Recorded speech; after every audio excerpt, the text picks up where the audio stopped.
warahmatullahi wabarakatuh. Yang terhormat dosen penguji ujian kinerja PPG dalam jabatan angkatan keempat tahun 2021. Perkenalkan, nama saya Nita Aryani. Saya guru SDIT Anak Soleh Praya, Lombok Tengah, Nusa Tenggara Barat. Pada kesempatan hari ini, Senin 6 Desember tahun 2021, saya akan melaksanakan kegiatan praktik pembelajaran untuk memenuhi ujian kinerja PPG dalam jabatan angkatan keempat tahun 2021 dengan mengambil tema 5 wirausaha, subtema 1 kerjasama berbuah kesuksesan, pembelajaran 3. Nah, untuk lebih jelasnya, berikut adalah video praktik pembelajaran yang telah saya laksanakan.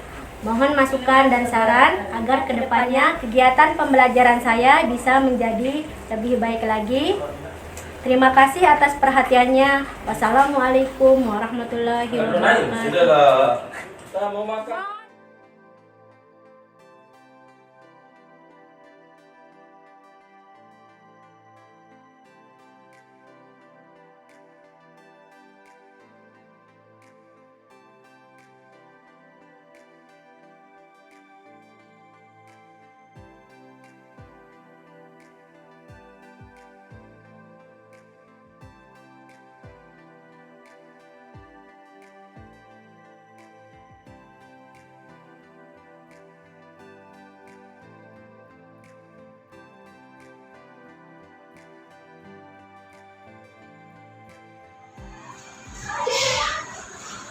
Assalamualaikum warahmatullahi wabarakatuh. Waalaikumsalam warahmatullahi wabarakatuh. Gimana kabarnya pagi ini anak? Alhamdulillah luar biasa, tetap ceria, tetap semangat. Allahu Akbar. Yes. Oke, sebelum kita lanjut ke pembelajaran, kita sama-sama berdoa dulu. Apapun yang kita kerjakan, kita harus mulainya dengan doa. Supaya Allah Subhanahu wa Ta'ala memberkahi apa yang kita kerjakan. Oke, yang memimpin doa hari ini adalah Kakak Najla. Silakan Kakak Najla memimpinnya. Kita berdoa, tangan kita menghadapkan, kepala ditundukkan, doa sebelum belajar. Bismillahirrahmanirrahim. Rabbi zidni ilma warzuqni fahma. Ya Allah, berikanlah aku ilmu dan berilah aku kefahaman. Amin. Oke, hari ini siapa yang mau masuk? Semua ada ya, semua. Ya, semua. Nah, supaya kita tetap sehat, kita harus tetap menjaga protokol kesehatan, Kak ya. Masker, menjaga jarak. Dan apa lagi? Kita jangan, pokoknya menjaga kesehatan supaya kita terhindar dari penyakit. Apalagi sekarang ini kan musimnya lagi musim pancaroba, Kak ya. Sedang sakit. Untuk meningkatkan rasa nasionalisme kita sama-sama menyanyi, Kak ya. Kita menyanyikan lagu nasional Hari Merdeka. Oke, Kakak Najla silakan sudah menyanyi, Kak. Agustus tahun 45, itulah hari kemerdekaan kita. Hari merdeka, nusa dan bangsa, hari lahirnya bangsa Indonesia. Merdeka, sekali merdeka tetap merdeka, selama hayat masih dikandung badan.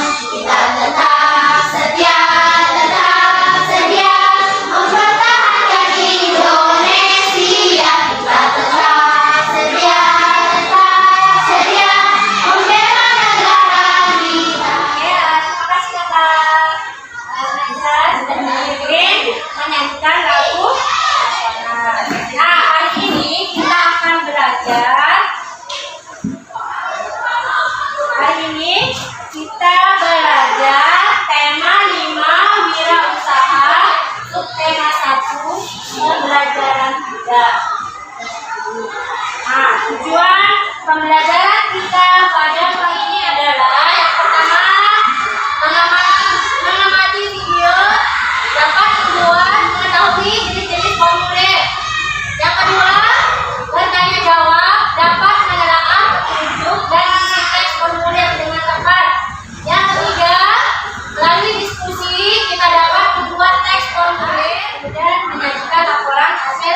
tentang formulir.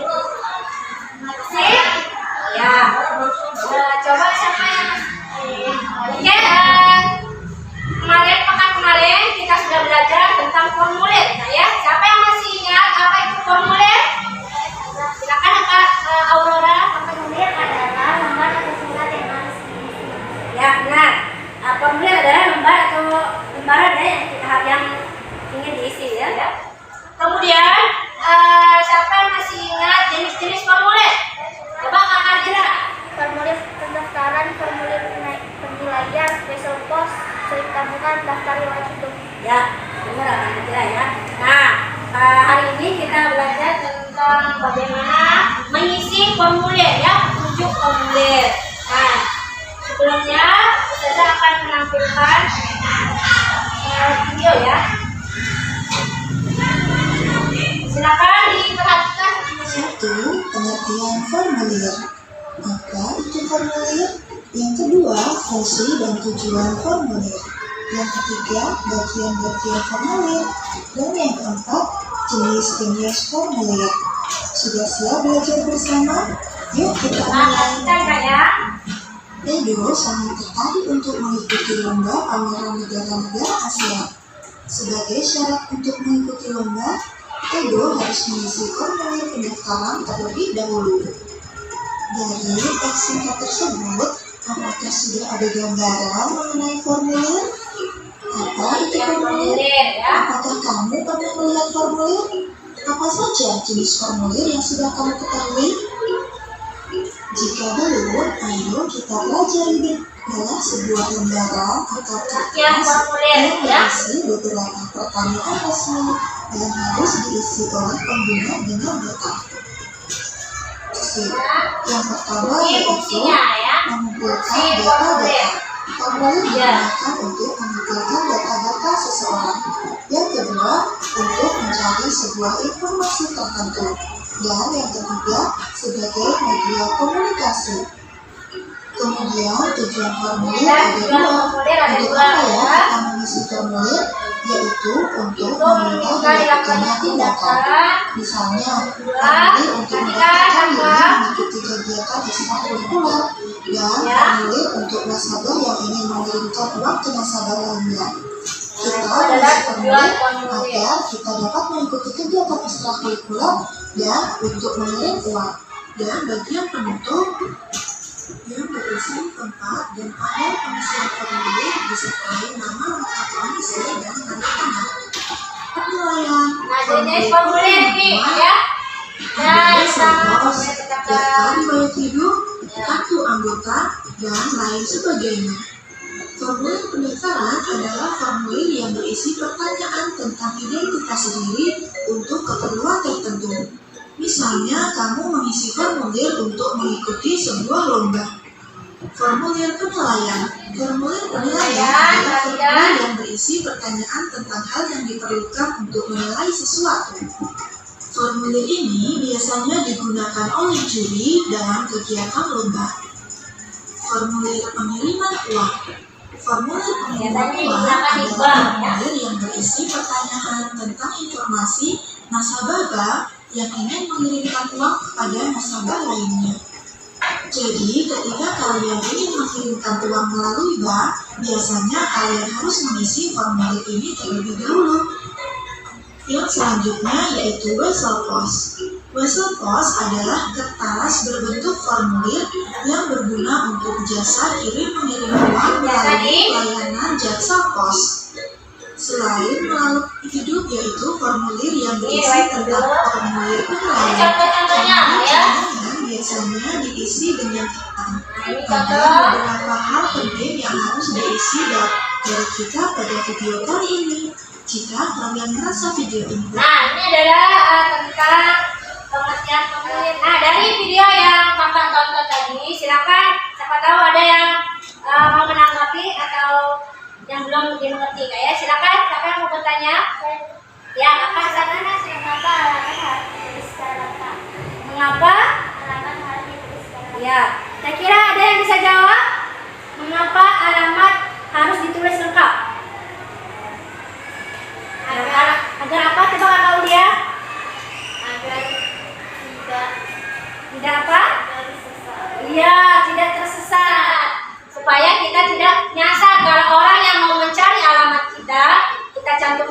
dalam formulir tidak tersesat ya, sehingga kita harus menuliskan alamat itu dengan lengkap. Siapa lagi yang ingin bertanya? Silakan Kakak Wanda. Ya, siapa yang bisa jawab apa saja informasi penting yang harus ditulis dalam formulir pendaftaran? Kira-kira apa? Siapa yang bisa jawab? Yang pertama apa? Harus menuliskan identitas. Yang kedua harus menuliskan tujuan. Ya, tujuan dari kita menulis mengikuti lomba atau dan sebagainya ya. Dan ketiga adalah yang terakhir paling bawah itu apa Kak yang harus ditulis? Iya, tanda tangan ya. Itu harus ditulis. Itu adalah salah satu informasi penting yang harus ditulis di formulir pendaftaran tadi. Oke, semuanya sudah jelas? Kalian sudah tanyakan ya. Nah, untuk lebih jelasnya, sekarang saja bagikan satu buah FKPD. Silakan dikerjakan secara mandiri ya.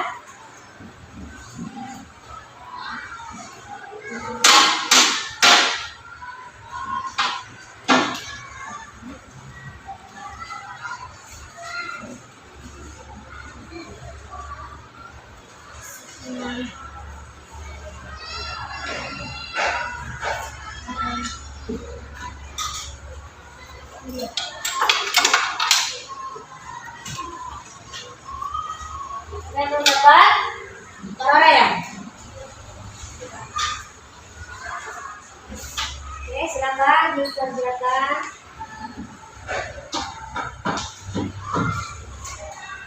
Nah, sebelum mengerjakan, Termasuk selanjutnya.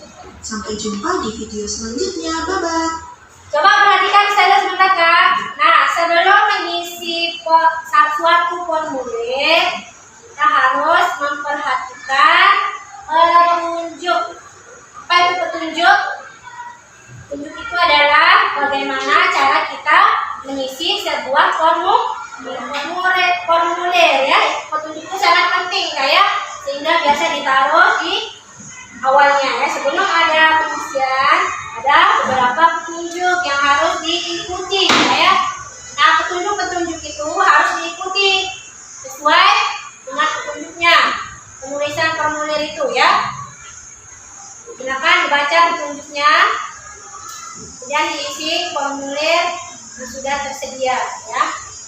Di sana adalah formulir tentang menjadi anggota ya.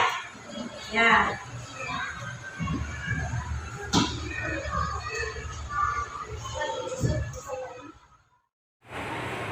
Mari kerjakan ya.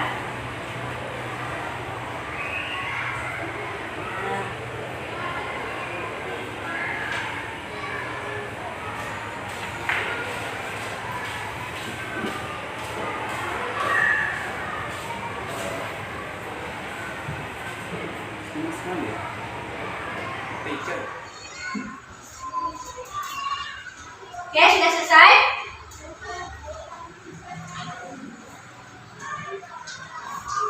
Ya. Sekarang siapa yang bisa menampilkan hasil kerjanya? Bisa ke depan ya, dibacakan. Apakah sesuai petunjuk tidak? Nanti teman yang lain akan menanggapi ya. Silakan siapa yang berani ke depan? Ayo Kakak Ulia ya, silakan Kakak Ulia dibacakan hasil pengisian formulirnya ya sesuai petunjuk. Ayo ke depan ya. Sesuai pengisian formulir. Silakan yang lain diperiksa ya, dikoreksi. Siapa tahu Kakak Ulia salah mengisi sesuai petunjuknya. Yang pertama silakan. Dari awal ya baca. Yang besar suaranya Pak ya. Untuk mengidentifikasi atau menganalisis ya. Kemudian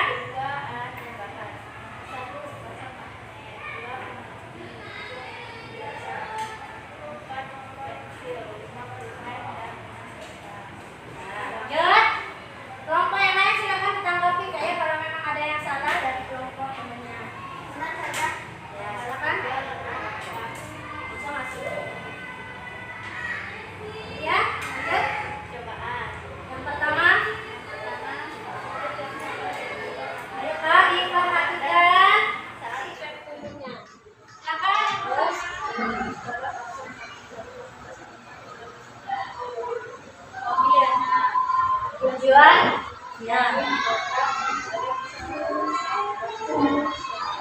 terakhir.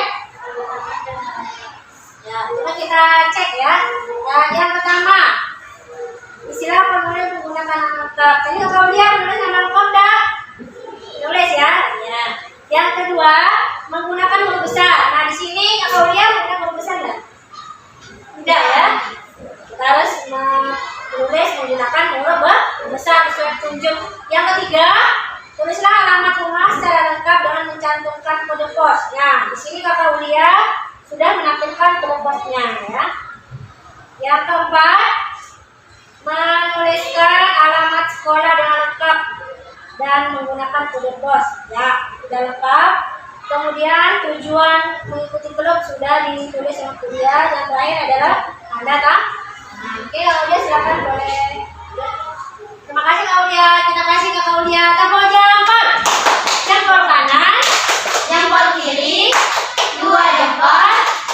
Hebat. Oke, selanjutnya untuk pertanyaan nomor 1, silakan siapa yang bisa menjawab? Coba dibacakan hasil kerjanya ya. Silakan siapa? Mulai dari Kakak. Ya, Kakak Aurora silakan. Mengapa diperlukan sulit diperlukan sebagai alaman untuk mendesain formula dalam Ya. Bagaimana? Yang lain ditanggapi? Betul nggak jawabannya Kak Aurora? Ya, betul ya. Kemudian pertanyaan nomor 2. Silakan siapa? Angkat tangan. Nomor 2. Ya, Kak Ara silakan.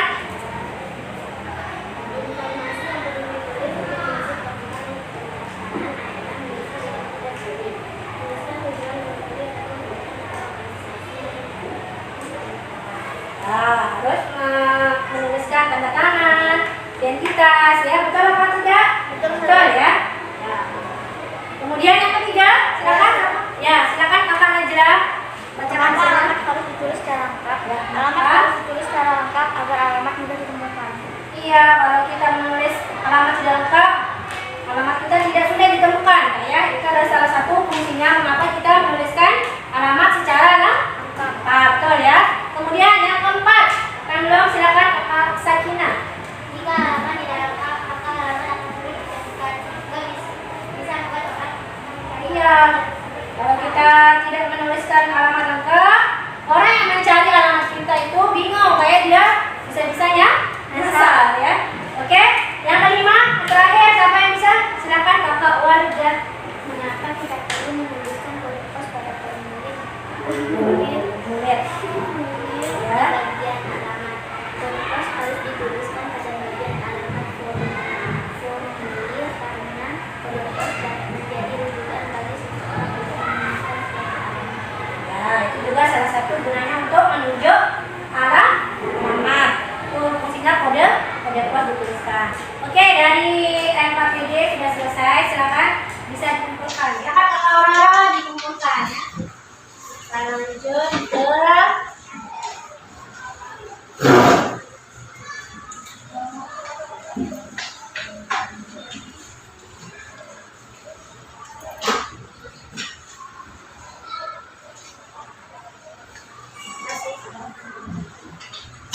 selanjutnya perhatikan.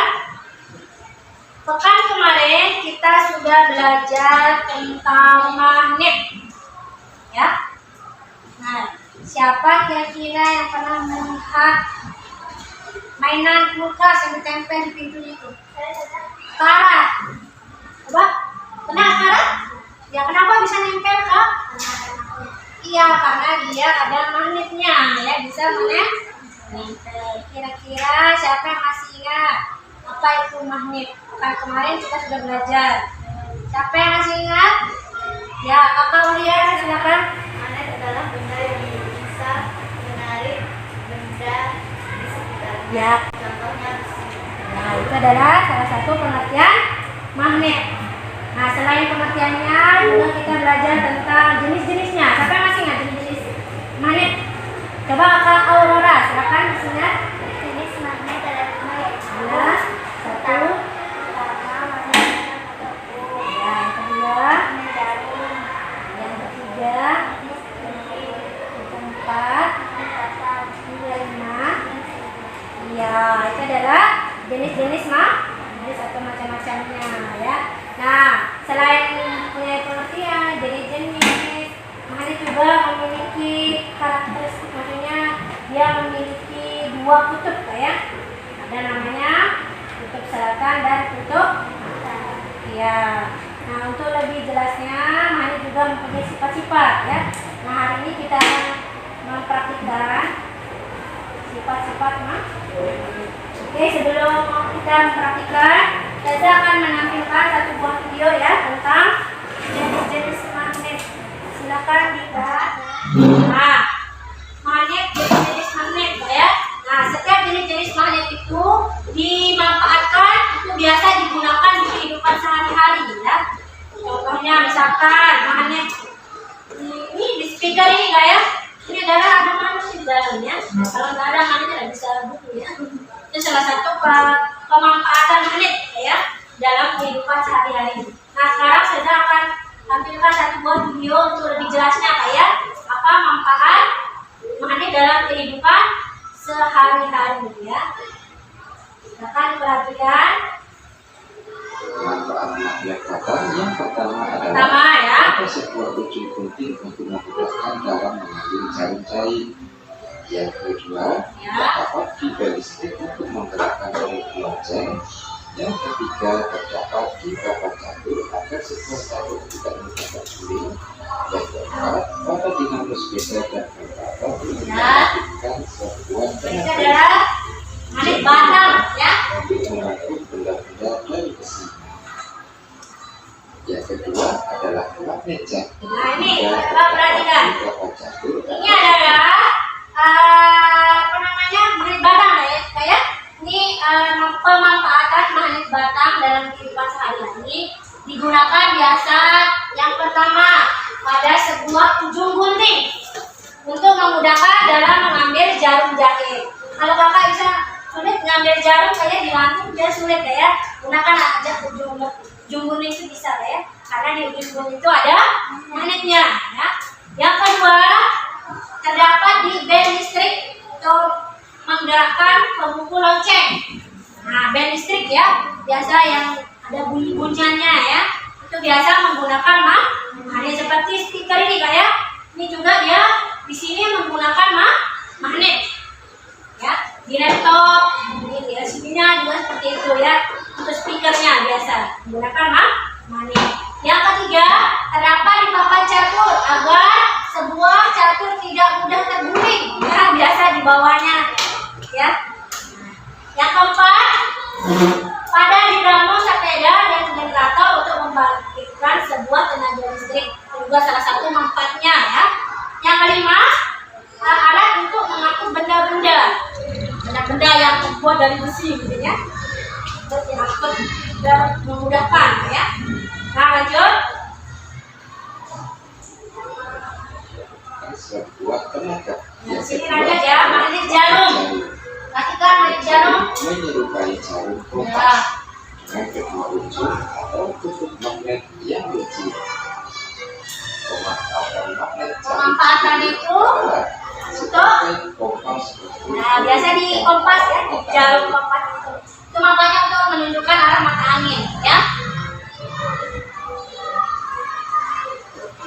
Yang ketiga, magnet U atau magnet ladang berbentuk seperti tapal kuda.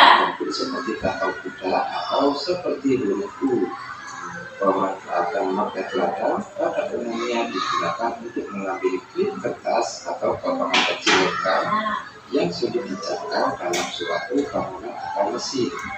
Yang kedua, banyak digunakan dalam pelajaran. Listrik. Yang ketiga, digunakan sebagai Generator komponen listrik listrik. juga. Dan Ini yang adalah keempat, dalam generator Nah, listrik itu dapat manfaat kita langsung ladang. Magnet U ya. Selanjutnya yang keempat, magnet cincin. adalah magnet cincin. Biasa punya magnet cincin di sini. Mainan anak. Yang ketiga, Biasa di speaker ya. Bisa saja pakai di speaker ya. Speaker mainan yang kerjain. Yang kelima, yang magnet kuping. adalah magnet kuping. Kuping biasa di, nah,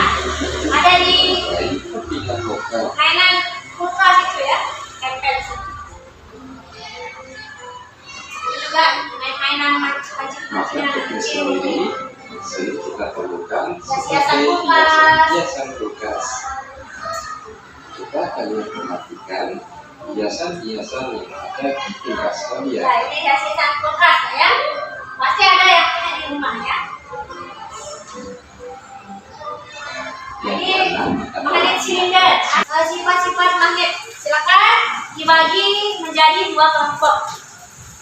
Nah, yang di depan satu kelompok, yang di belakang kelompoknya ya.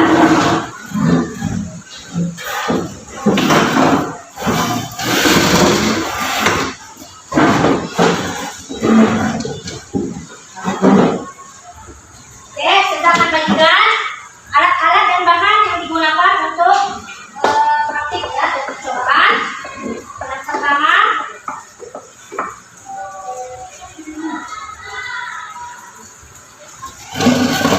ya,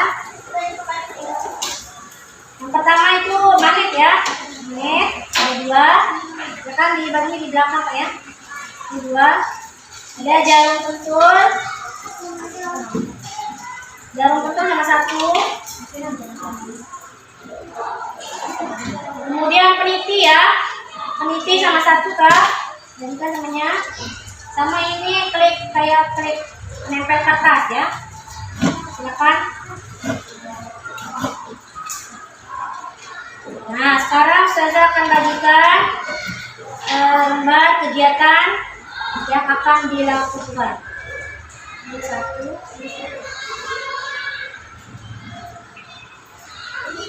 silakan kakak kerjakan sesuai. Ini Kak, silakan dikerjakan sesuai petunjuknya atau langkah-langkahnya ya. Lakukan percobaannya.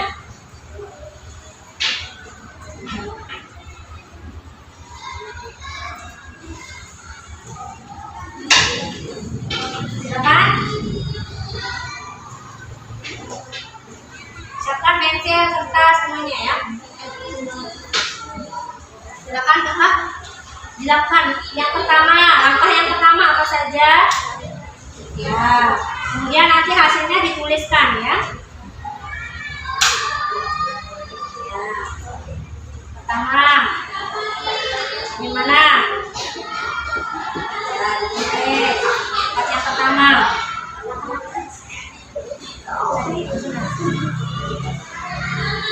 Oke, yang kedua, langkah yang kedua.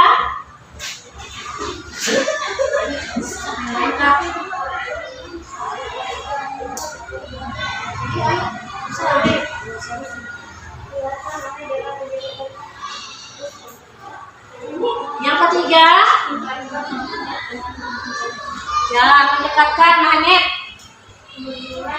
dengan peniti, pensil, bolpoin, kertas. Apa yang terjadi? Nah, hasilnya itu akan dituliskan di bahan laporannya. Ya, coba supaya tebal Pak ya.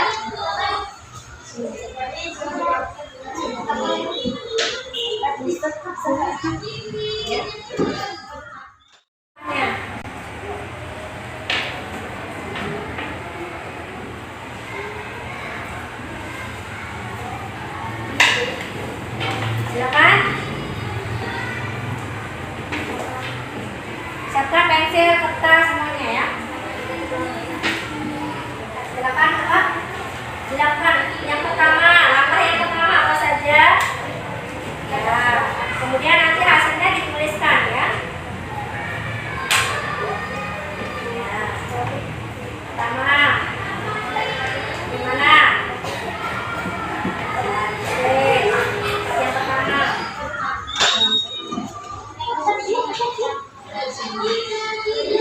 Ya, ya kan? Jalan. Nah, silakan tulis hasilnya. Gimana?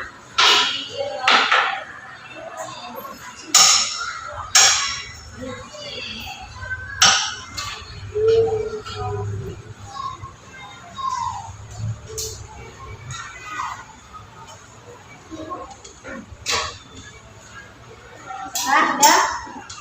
Ayo kanan jerak. Yang bagian keberapa sekarang? Sudah semua? Kertas sudah, pensil sudah. Semua. Ya, silakan ditulis hasil percobaan yang kalian lakukan. Kemudian tulis kesimpulannya ya. Oke. Kelompok 2 sudah selesai.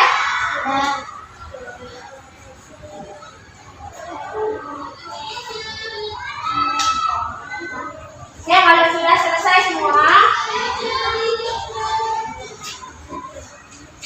Kalau sudah selesai, silakan siapa yang berani tampil untuk presentasi hasil percobaannya. Yang mulai dari kelompok 2, silakan. Di depan ya, perwakilan dari kelompok 2, kakak kuliah ya. Silakan dibacakan hasil yang ya. Yang pertama, silakan. Dari awal ya, baca. Yang besar suaranya Kak ya. Untuk mengidentifikasi atau menganalisis ya. Kemudian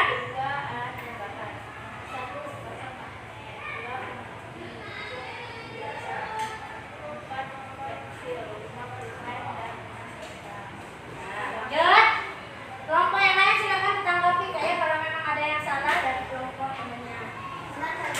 Ya, silakan. Bisa masuk. Ya, lanjut. Peneliti. Ujung magnet tidak menarik pulpen. Belakang magnet di bawah pulpen mampu menarik magnet di atas kertas. Kesimpulan, magnet memiliki dua kutub berbeda yang akan menarik magnet.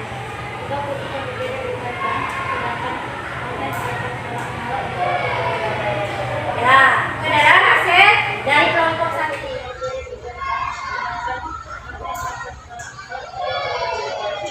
Ya, kebenaran hasil dari kelompok 1. Kita kasih tepuk semangat dulu ya. Tepuk semangat.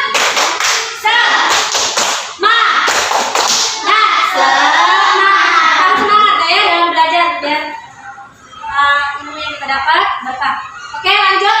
Kelompok yang pertama. Silakan dipresentasikan perwakilannya. Kira-kira berbeda ada hasil dari percobaan kelompok 1 dan 2. Silakan dibacakan hasil percobaannya sama kesimpulannya ya. Nah, Pak Lura ya akan membacakan hasil dari kelompok 2. Yang lain tolong diperhatikan ya. alat dan bahan, dipasang magnet, peniti, penjepit kertas, pensil, pulpen, dan kertas. Langkah-langkahnya, dapatkan kutub yang sama dari kedua magnet. Dapatkan kutub yang berbeda dari kedua magnet. Dekatkan magnet dengan penjepit kertas. Dekatkan magnet dengan kertas. Dekatkan magnet dengan pensil. Dekatkan magnet dengan peniti. Dekatkan magnet dengan pulpen. Letakkan satu magnet di atas kertas dan letakkan yang lain di bawah kertas, tepat di bawah magnet yang pertama. Untuk hasilnya langsung dibacakan Kak. Hasil penelitiannya, percobaannya. Pertama, ada kutub yang sama. Terima kasih Kak Kamala. Nah, itu hasilnya semua sudah tepat ya. Nah, hasil yang pertama yaitu apa? Kutub yang sama dan dikatakan akan saling tolak. Kutub yang berbeda akan saling menarik. Kemudian magnet dapat menarik apa? Penjepit, peniti, sama slip kertas itu ya. Nah, bahan-bahan itu terbuat dari apa? Iya. Jadi kesimpulannya bahan-bahan yang terbuat dari besi itu bisa ditarik oleh magnet. Sedangkan seperti pensil, kalau ballpoint juga ya, itu terbuat dari apa? Terbuat dari apa? Plastik dan kayu, itu tidak bisa ditarik oleh ya. Kemudian kertas bisa nggak ditarik oleh magnet? Nah, yang terakhir hasilnya yaitu apabila magnet ditaruh di atas atau di bawah akan bergerak, akan tembus ya. Nah, itu adalah sifat-sifat magnet. Jadi kesimpulan yang kita dapat dari percobaan ini apa tadi? Apabila kutub yang sejenis maka tolak menolak kauliah, kemudian kutub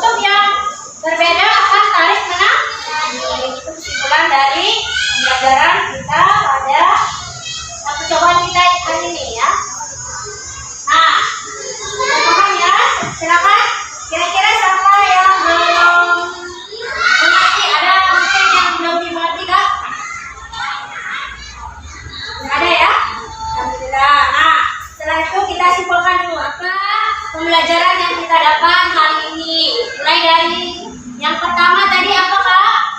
Tentang formulir ya. Kita dapat mengetahui pengertian formulir. Kemudian apa lagi? Jenis-jenis. Ya, kemudian ada contoh formulir. Bagaimana cara pengisiannya. Kemudian apa lagi? Menulis formulir sesuai petunjuk. Kemudian yang kewajiban di sini kita dapat menarik kesimpulan. Yang pertama apa? Pengertian. Yang kedua apa tadi? Jenis-jenis. Ya, yang ketiga. Yang ketiga percobaan apa? Sifat-sifat magnet. Sifat-sifat magnet. Nah, itu adalah kesimpulan kita pada pagi hari ini atau pembelajaran kita pagi ini. Nah, setelah itu Ustazah akan melakukan evaluasi. Di sini Ustazah punya ada 10 halaman ya. Silakan Kakak kerjakan secara mandiri. Sebelum itu silakan dirapikan alat percobaannya. Silakan dikumpulkan di depan. Oke, alat percobaannya. Silakan disiapkan alat tulisnya untuk melakukan evaluasi.